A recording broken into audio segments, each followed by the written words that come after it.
tell all of us and Ryan how you got started in this whole financial mentoring thing. Yes, it's very interesting. Like, there's two things that got me on this path. One is I had three women in my life that have had really bad kind of abusive relationships. I won't go into like who they are or anything just to protect them, but they were making decisions to stay in the marriage because of money. And I really, really want to help people who to not make decisions based off of money. I really want to have people make decisions from an empowered place and to actually make decisions because of like where they really want to go in their life. And so that's like the first thing that one of the reasons why I got into it. And then the second thing is Whitney and I, worked in television, and the show that we were on way, way back in the day, after that was over, like I was on that show for about 2 years. And after that was over, it was my first show in entertainment, actually. Like I went from an associate producer on that show to a producer on that show. And afterwards I was like, what do I do now? Like, how do I live? The show's over. And so I started on the path of like trying to figure out like how to make my money kind of work for me. And I started reading all of these books and, everything. And I loved it. I absolutely started to love it and just got really, really into it. And, practically read like everybody from like Susie Orman to Dave Ramsey to David Bach and to all kinds of people. And it just really changed how I looked at money and started to think like, I can really do this. I can like start investing and figuring this out. And then what I've really discovered along the way was that we all have a relationship with money, like, from a very young age. Like, our parents taught us about money, whether they taught it to us consciously or unconsciously. And sometimes that gets in the way, right? Like, some of my childhood stories got in the way of it because I felt like, oh, I don't want money to be such an important thing in my life. And so then for the longest time, I was pursuing, all kinds of things, which was great. But then I also was putting myself into debt and not really being smart about some of my choices because of it. And so that's the other part, is that I want people to actually make decisions about their money from a place that really aligns with who they are and what they really want to be doing. Well, it seemed to me, if I remember correctly, back when we were doing, is this show that you were talking about, the style show? Yeah. Yes. Okay. Back when we were doing that, we were on the show together at E Entertainment. We were traveling around together. And I never told you this, but I remember thinking, okay, this girl has amazing style and fashion sense, which made sense with the show that we were on. And yet you could tell that you were very aware of pricing, of what you were spending your money on. Like you were the person to have like the classic essential pieces that maybe cost a little more money, but you only have a few of them, as opposed to someone who either blows their money on, some trendy thing or doesn't have any of that stuff. So I just always thought you were a nice balance. It's like you're a natural at it. You were a nice balance of having the quality items, but doing it in like a thrifty kind of a way. Which is hilarious, right? Because the show that we were on was actually called The Look for Less. Oh. And I don't even think I even put that together until you just started talking about it. Oh, but I even remember back then you telling me a little bit about your mom, and I think she too is like very fashion savvy. Is that right? Yes, but she's not money savvy for sure. Okay, so that's kind of going into the childhood stuff you were talking about. Yes, exactly. My parents are the opposite. I wrote about one from my dad. My dad is like the cheapest guy ever, and he'll like fully admit it. He actually wants me to write a sitcom called My Cheap Dad. So just so he could tell all of his friends, like, hey, that show My Cheap Dad? That's me. That is hilarious. And then my mom is the opposite. She's got a closet full of Chanel handbags and shoes and Prada and Dolce & Gabbana. And my dad thinks that he would have been a much richer man if like he hadn't married her. Well, thank goodness they're not the same. You know, they're not one or the other. I don't know. Right. Well, that's interesting though, the way that you got started. I didn't even know that about your friends who you were trying to help. So then that might even already answer this question, but what has been the biggest return for you? Like what's been the best part of making this sort of career transition? What's been so amazing is that I really feel like I'm in my purpose now, and that every single person I talk to, that it gives something back to me. Like as much as like I know that I'm helping somebody else with their finances, but it's also giving back to me in a huge way of really like seeing that kind of relief, you know, in just in their everyday life. And then the fact that they now, so many people that I work with are now like making more money. And one of the women that I was actually talking about, one of my friends, she's, you know, she eventually has left her husband. And I was very happy about that. And but also it's not just about that, but she actually has paid off all of her debts. She has you know, has quite a bit now in savings, like an emergency savings account. And she also has started like, you know, a fund for her kids for college. So yeah, so it's just like a huge transformation from where she was to where she is now. And you know, that kind of stuff just makes me feel like there's a greater purpose in this, right? And what's really weird actually is that like I always feel like I'm being led, and it's not just coming from me, but I also feel like and I don't know, you know, I mean, I think we're all pretty spiritual and whatever, but like I really believe that it's like so much of this path has been God led and not something that I've purposely been trying to move forward or to change or to push along. You know, instead that it's like, yeah, every single step of the way, there's been like moments where I'm like, wow, this is amazing. You know, because it's all come together. I mean, it seems so quickly, at least from the outside. yes. I mean, the seminars that you've done and, you know, the speaking engagements and things, it's been going so well. Am I right? Yeah, it really has. It's really, I mean, yeah, I feel fortunate, but I also really, really know that it's like, you know, there's this greater power that's helping me and that's leading me each step of the way. And that's really where my, where a lot of my faith comes from too, with like when I talk about finances and why like money doesn't ever really worry me. It's because I kind of operate from Matthew 6, which is like, you know, where God talks about like how he takes care of the birds and the flowers and the trees. And aren't we more important than even them?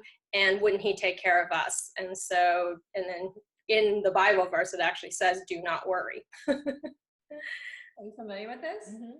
She's very biblical, so. Much better. But I'm wondering, is there any, just a quick little tidbit, is there anything that you see that people always make the same mistake financially that you can, you know, just an easy tip to give? I think that a lot of times that people will think, you know, whether or not, like, it doesn't matter what age people are, but they'll think it's either like, I've got so much time or I don't have any time left, right? Like if it's somebody who is in their 40s or 50s, they're like, is there, you know, like, is there even any hope for me? Like I'm gonna, you know, I don't have enough time to start saving. And then people who are in their 20s and maybe even early 30s are like, oh, I've got plenty of time. I don't need to worry about that right now. And, you know, the thing that I always say is just like, it's just to get started. it doesn't matter. Like, it doesn't really even matter how old you are, just to get started and to really think about um, think about the future, but also think about how it gives you this peace of mind and independence if you just have something put away. Even if you have $1,000 in your bank account that that is there just for emergencies, that will give you so much more peace of mind than having nothing, right? Than going from paycheck to paycheck, or going from and feeling like you have to use your credit cards whenever something comes up. Mm-hmm. Good. Okay. Good to know. It's never too late. No. Okay.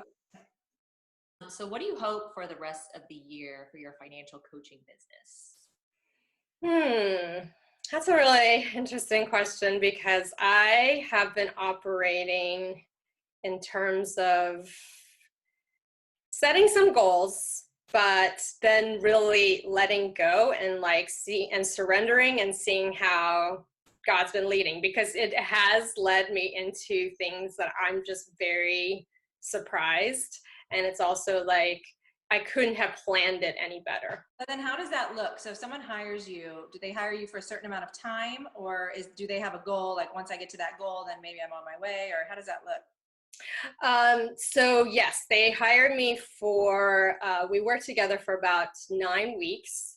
And within that 9 weeks, we look at every aspect of your financial life, right? Like, if you have debts, and then we look at savings and retirement goals. And if you have other financial goals, like saving up for a kid's education or retirement or any of those kinds of things, right? And then we also look at kind of the spiritual aspects of it. Like what I was saying, like kind of going back and looking at your childhood, seeing what you've learned, and then not to blame your parents, because all of our parents did the best job that they could possibly do, right? But then to really learn to form your own ideas of how you want to have, like what you want to have, and how you want to show up for your family, for yourself, for your spouse, or for just in your own life, how you want to do things. Because like, even though, you may have great parents, and I know the two of you do have great parents, but it's like, you may know that you want to do some things that are very different, like even with your own children, right, than the way your parents did for you. Mm-hmm. And so that's the same thing with money. Like, take a look at how you want, like, what do you really want to do with that money, right? And then that's the thing that people get so scared about. They're like, oh, well, I don't want to be greedy. I don't need very much money. But it's not about being greedy or not needing a lot of money. Because if you really think about it, if I asked you right now, like, what would you do if, like, you won the lottery tomorrow? Most likely you're not going to do something horrible and mean and evil with it. Most likely you're going to have something pretty heartfelt. And, most of us are thinking about the greater good, right? Helping our families, like, having a plan for our children's education, and, contributing to society. Maybe there's a cause that you really care about and that you can actually start contributing towards. And those are the things that, like, I want people to start to look at when they work with me, is like seeing how money can really expand your life and make it even this greater thing, and not feel afraid of it. Love it. How cool is she? Seriously? Amazing. Don't you want to be her? I do. And I want her to help me with my financial needs. Let's talk about The Bachelor. Do it, girl. It's a funny transition, but like, my husband and I met working on that show. So, like, I forgot that you met working. Yes. On that. Crazy. Yes. So okay. I actually have a very soft spot for it, of course. It's not just a show, like a guilty pleasure show that I used to watch even before I worked on it. Yeah. No. But it's actually a life-changing show for me, because we fell in love behind the scenes. Yeah, you accepted his rose, or he accepted yours. Yes. Okay. So, first of all, let's set up how you and I know each other. Yeah. I know we already did that already, but So for those that don't know, I was a producer in LA for 14, 15 years. And in that time, Katie and I met, we worked at E! Entertainment together, and then went on and did a couple of other things here and there together. But then you went to ABC, I went to NBC, you went to ABC, and you hooked up with the Bachelor people. Yes. So how long were you on the show? I was on the show for 5 years, 5.5 years, which Okay. is like, I think it's like, there's like 2 seasons of it every year. So that's at least 10 seasons. And then I also did a couple, like maybe 2 or 3 Bachelor pads. I don't know if you remember Bachelor pads before they had Bachelor in Paradise. But She did. I didn't watch it, but she did. Yeah. okay. Okay, am I correct in thinking that Juan Pablo was one of your bachelors? Yes, he was one of my bachelors. He was actually, so what we do is as producers in the beginning, we would get a couple of different cast members and we would be their producers through the process, because in the beginning it's really kind of scary. You don't know anything. You know, before you even come on the show, you're like, you know, what's going to happen. So they want them to be as comfortable as possible, even before they come out to LA. So Okay. we were assigned about 5, well, not 5, 3, about 3 people.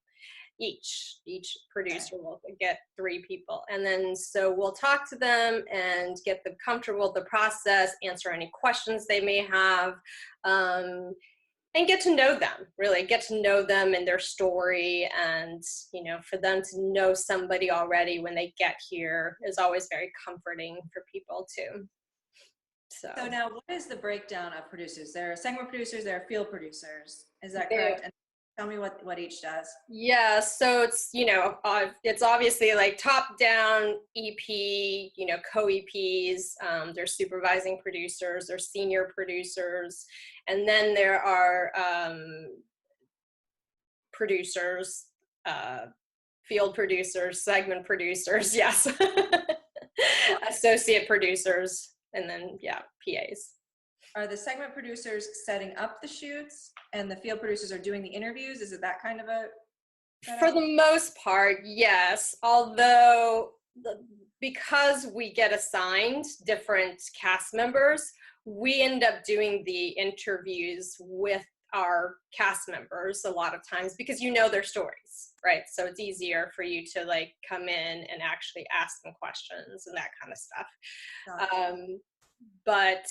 But we all take turns. Like everybody takes turns, like actually asking questions. So let's say you're assigned to a loose cannon, someone who you know this person could be a bit of a psychopath. Who are you telling that information to? Do all the producers come together and go, okay, I got a crazy one, or this guy really has potential, or this girl is out of her mind, or how does that happen? Yes. So, well, let's start from the beginning of like casting, like how casting even works. Okay. Yes, please. Because casting is really interesting on this show. I mean, so many people apply, right? Especially women. Like, I mean, I think the casting department does such a great job because they have to go through probably about 10,000 people, like each time. And they narrow it down. They narrow it down to about the top 100. And then the top 100 gets flown to LA. Okay. And then as producers, we go into a hotel in Los Angeles, and we're in like a kind of a penthouse suite type of situation. And then there's one room set aside for an interview. And then there are cameras set aside in another room, in a bigger room, right? And where everybody's watching. And we all take turns as producers to go in and interview the potential cast member. And while we're interviewing, the rest of the people are in that back room, like watching the interview, making comments. Okay. And talking about whether this person is going to be good on the show or not, right? So at that point, do they already know who the lead will be? Yes. Okay. At But that point they do. not. It's not announced yet, usually, right? And it's, but it's, yeah, but we all know who it is.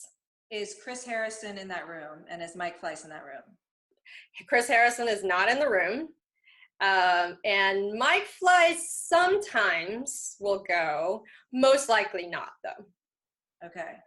Yeah. All right. So do you feel like the producers get a good sense of these people during their interviews? I mean, they're so, you can be so controlled in an interview and your crazy might not come out. Well, but that's what's so, I mean, the producers are really good at getting those interviews, right? They're really great at, like, that's what you're going in for, right? And because your bosses are sitting out in that other room watching you do this interview. So you better, like, deliver. Yeah. You better get, if they're going to be crazy, this is the opportunity, right? There's been points where I'm like, okay, so you're an exotic dancer, right? Who knows? I mean, I don't think there are very many exotic dancers on that show, but let's say it is, right? Somebody who is an exotic dancer is like, okay, well, can you do a lap dance for me right now, right? Like, if you're a guy sitting across from me and I'm interviewing you, I'm going to say that. I'm going to say, like, can you do that lap dance for me right now? And then I'm going to ask the camera person behind me to, like, take his camera off the sticks. Right. And film the person getting up and coming to me and doing a lap dance. Because you want to know that they have that in them. They want to do that, and they're comfortable doing that. Yes. And I always say it's like it's you, but kind of on steroids, right? So whatever it is that makes you is going to be the amplified version of you on this show. Yes. Yeah. And that is by design. Oh, yeah. Absolutely. Yes. You don't want, I mean, of course, the show's been going on for, like, since 2001, right? It's been 18 years. So, how do you keep this momentum? Like, why is it still so popular? It's because there's interesting characters. Right. And then you have to bring out those people's characters. And, you can't have somebody who's just a wallflower sitting in the corner doing and saying nothing. Right. So then is there a formula? What's the ratio of true potentials to lunatics? The goal is always to actually find a match. Yeah. Surprisingly, right? Like, a lot of people think it's like, oh, let's just find the craziest, person to get good ratings. But it's actually not, because what's genius about Mike Fleiss is that he knows that to have people watch, you have to buy into the fantasy. And then to buy into the fantasy, you have to know that, there are potentially great matches for people. Mm-hmm. Right? The romance still has to be there. If there's just a bunch of crazy people doing crazy things, then it's just more Jersey Shore or, some other random reality show. Yes, absolutely. You mentioned that each producer gets assigned, 3 or so potential contestants. Does the lead get their own producer, or how does that work? Yes, the lead gets, his or her own producer. Do you follow them? So if they were a contestant on one season, then they become the Bachelor, Bachelorette. You as a producer, do you follow them to be their producer? Most of the time, no, because the person who's a Bachelor, Bachelorette producer, they usually are the ones that have been doing it for a very long time.